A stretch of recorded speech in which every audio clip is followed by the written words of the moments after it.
Happy Wednesday, welcome back to the Wolf's Den. Last week, absolutely incredible nuggets we dropped.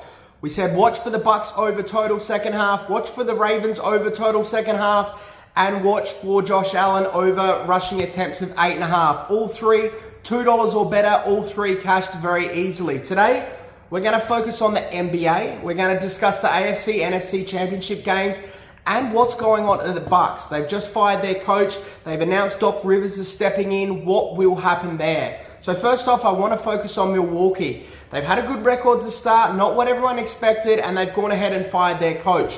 What is interesting, Doc Rivers was consulting for the team earlier, so obviously they had a feel for it. They thought he could seamlessly jump in, so they've hired him. What is very interesting about the Bucks is in the regular season to date, they have the weakest schedule of any other team in the NBA. Now, for the rest of the year, they actually have the hardest schedule of any team in the NBA. What usually happens when you bring in a new coach, the players are excited initially, they have a good run, so usually for 3 to 5 days or a week, they have a good run, but then that energy starts to dip off. Then they have to grind, and they have a very hard schedule. So I'll be watching for the Bucks early. They'll look exciting, they'll look great, and then watch for a dip. They'll drop off as the schedule gets harder, and they're going to have to grind out the wins to get towards the playoffs.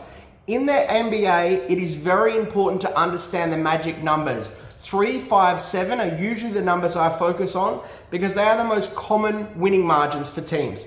3, 5, or 7, that's how much teams win by. Over 24% of the games are teams winning by 3 points, 5 points, or 7 points.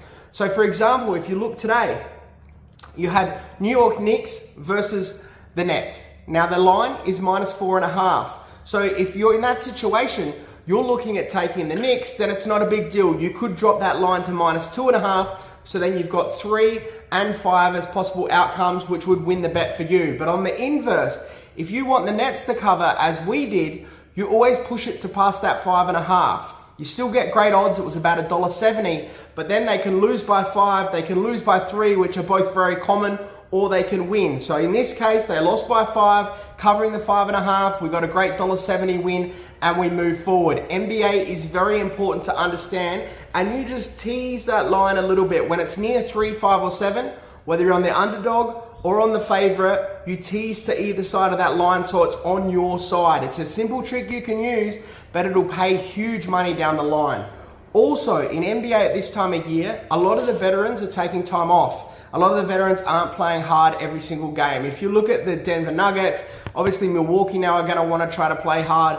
But guys like Durant, guys like LeBron, they really pace out their year to just ensure that they're in the playoffs. So they don't try to win every game. So rest days are so important. This website here is fantastic for giving out rest day statistics, whether a team's playing back-to-back, 3 and 4 games.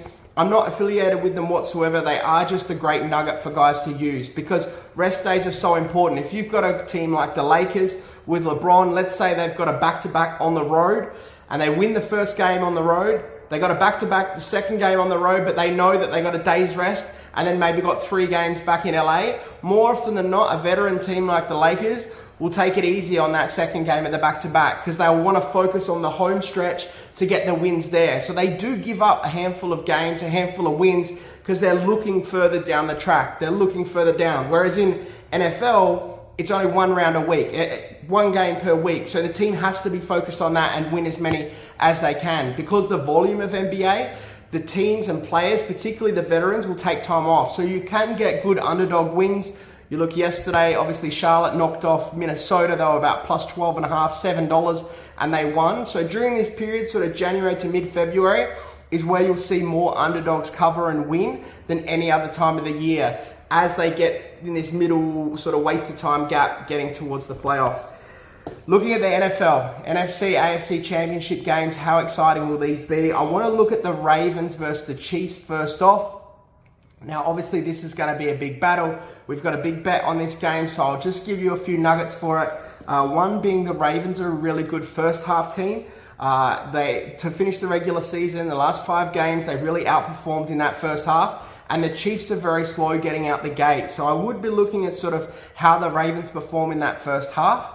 Looking at props in terms of the 49ers, they really do have in terms of the Chiefs, they really do have an edge in wide receiver here. I know you're shocked with that. Everyone thinks Travis Kelce. the Ravens will come in on Travis Kelce, so you will see Mahomes go to his receivers. So in terms of receiving yards, it will be a lot more on his wide receivers than on his tight ends. So I'd be looking there in terms of props, and that'll give you a bit of a gauge. Now, in terms of 49ers versus Detroit, what's very interesting about this game, Detroit are fantastic at running right.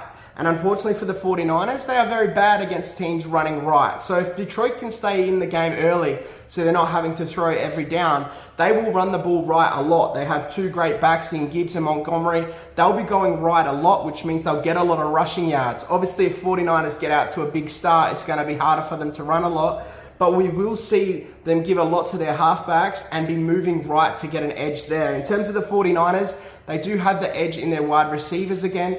Obviously, Detroit is very bad against the receivers, so that gives an opportunity there. And then the red zone. Detroit is absolutely shocking in the red zone. So they're going to try to stop 49ers as early as they can, because the 49ers have got a huge advantage there. If they get into the red zone more often than not, they'll get a touchdown, and obviously that won't be good for Detroit. So that gives you some insight into those games.